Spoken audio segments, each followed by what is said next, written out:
बरं का. तिथे काय फार निसर्गरम्य वातावरण आहे, थंड हवेचं असं नाही.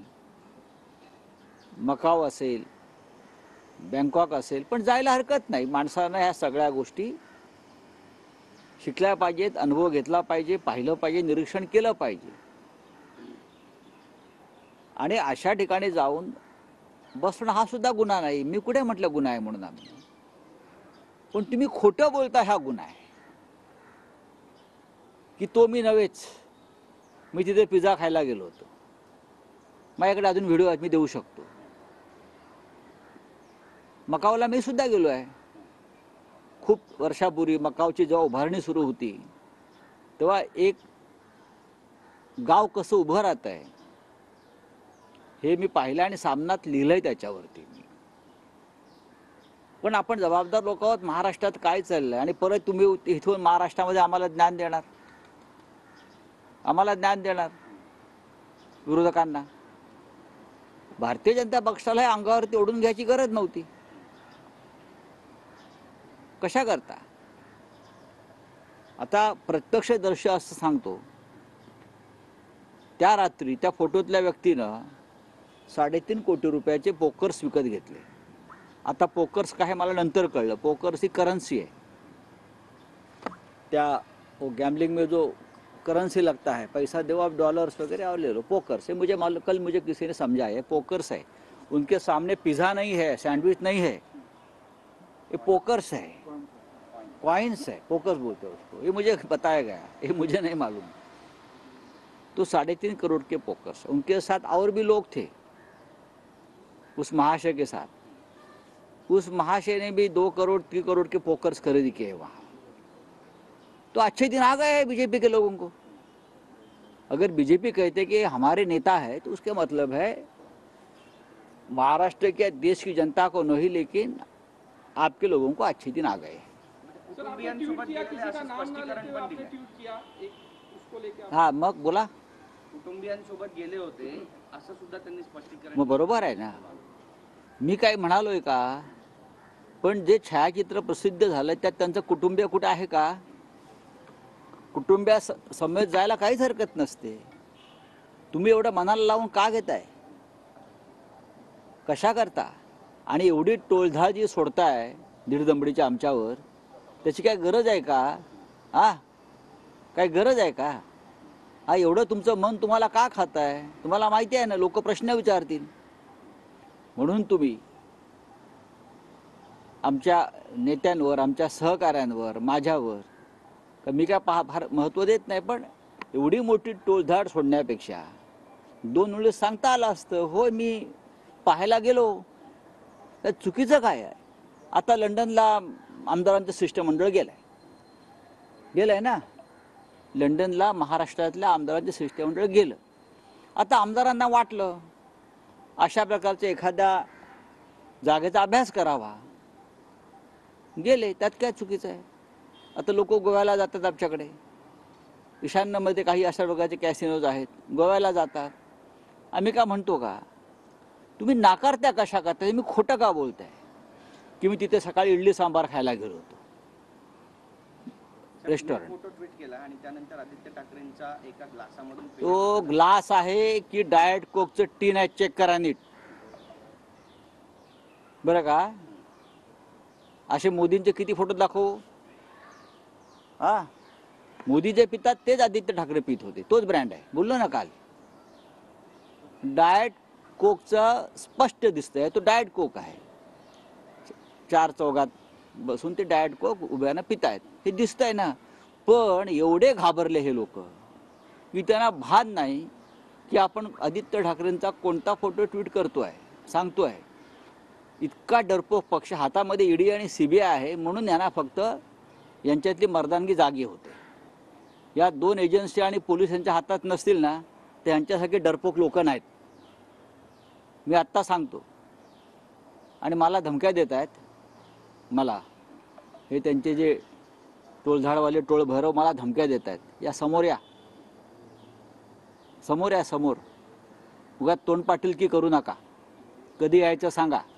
सर आपने कल कुछ तस्वीरें ट्वीट की थी जिसको लेकर अब बीजेपी की तरफ से कहा जा रहा है कि अगर आपके पास वो तस्वीरें हैं तो जारी कीजिए, क्योंकि उनके पास भी कई सारी तस्वीरें हैं, वो भी जारी अरे कर भाई सकते छोड़ हैं। दे, ये इस पागल तरीके की लोग बातें हैं। हो रही हैं और देवेंद्र फडणवीस तो आपको कह रहे हैं कि मानसिक रूप से आप जहाँ इस पर मैं मानसिक रूप से हम लोग कमज़ोर है, क्योंकि हमारी मानसिकता है महाराष्ट्र की संस्कृति का रक्षा करना।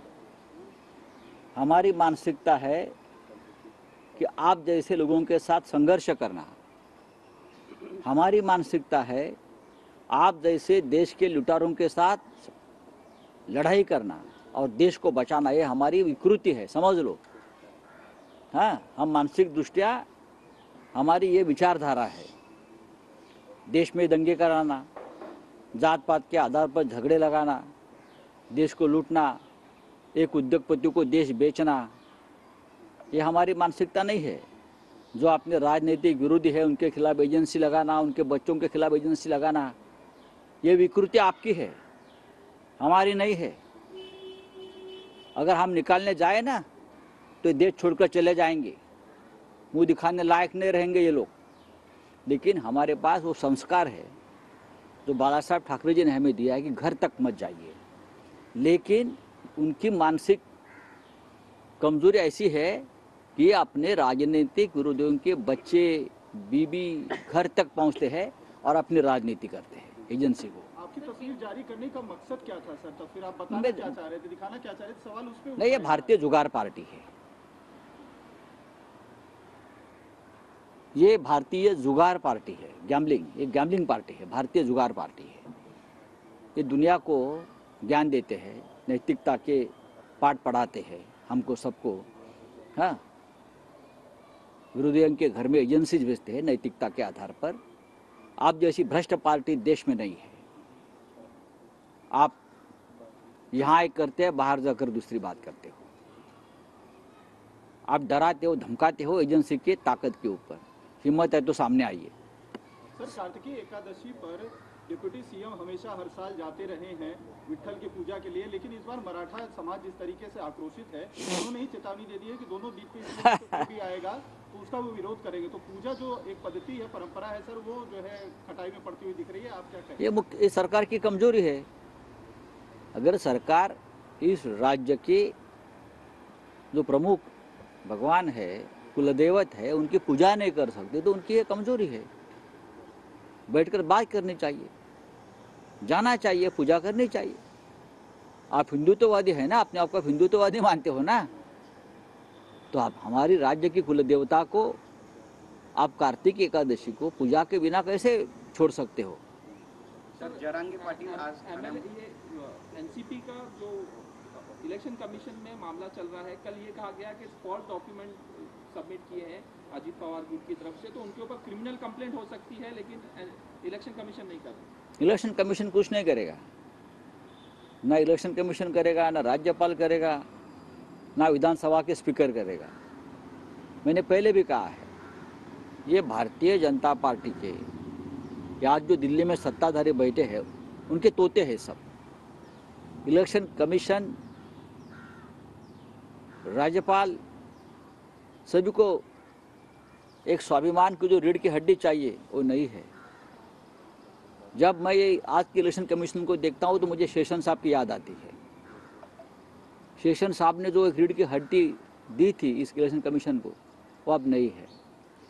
तो ये तो जब ऊपर से आदेश आएगा उस आदेश के मुताबिक ये इलेक्शन कमीशन काम करेगा। शिवसेना के बारे में यही हुआ, अब एनसीपी के बारे में भी ये हो सकता है। आजपासून आमदार अपात्रतेवर सुनावणी आहे. राहुल नार्वेकर म्हणतात की योग्य तो निर्णय दिला जाईल. योग्य म्हणजे काय असतं? वकील आहेत ते.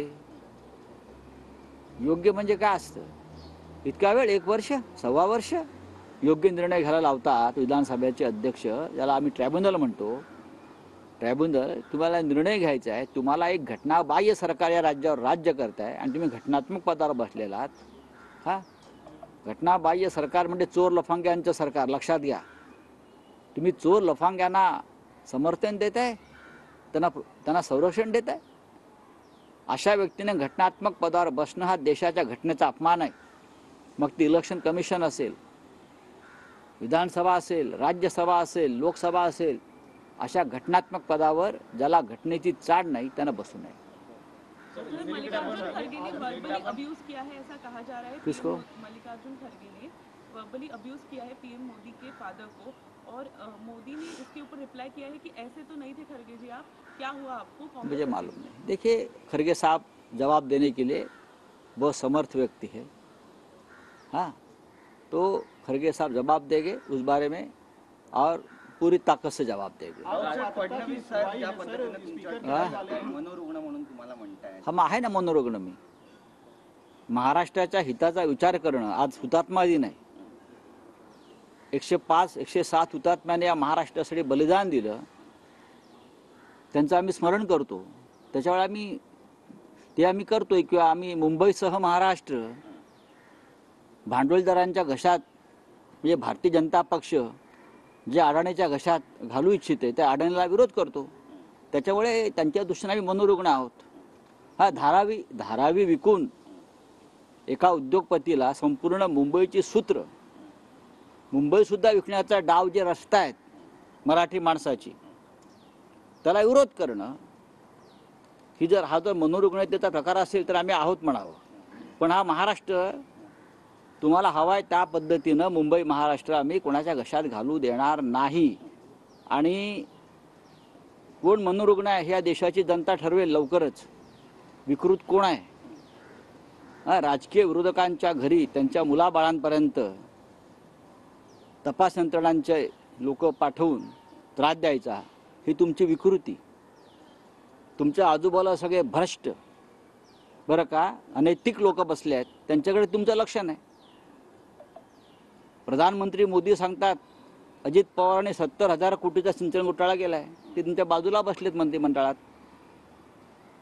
अनेक शिवसेनेचे आमदार खासदार ज्यांच्यावरती ईडीचं वॉरंट आहे, हां, ते तुमच्या मंत्रिमंडळात आहेत, त्यांना मांडीवर घेऊन बसले आहे. यालाच मनोरुग्णता म्हणतात. म्हणजे स्वतःचं ठेवावं झाकून आणि दुसऱ्याचं पाहावं वाकून, अशी देवेंद्र फडणवीसांची विकृती आहे, म्हणजे त्यांच्या पक्षाची. सर, मुख्यमंत्री आज कलानगर परिसरात गेले, वायू प्रदूषणाची त्यांनी पाहणी केली. केवळ हाच परिसर नाही तर संपूर्ण मुंबई साफ करू असं ते म्हणतात. करा, साफ करा ना. जनता तुम्हालाही साफ करणार लवकरच. साफ करा, घ्या हातात झाडू घ्या. चला, थैंक यू. दिल्ली में जाना चाहेंगे, आज प्रदूषण का जो है चेक करने के अरे लिए प्रदूषण तो पूरे देश में है. वो कलानगर खास तौर से गए थे सर, वहीं पर हाँ, कलानगर पे उनका ज़्यादा प्रेम है. पूरी जिंदगी कलानगर ने बनाई है ना उनकी. आज जो बैठे हैं चेयर पर, वो कलानगर की बदौलत बैठे हैं ना, तो याद आती है कलानगर की. जाना चाहिए.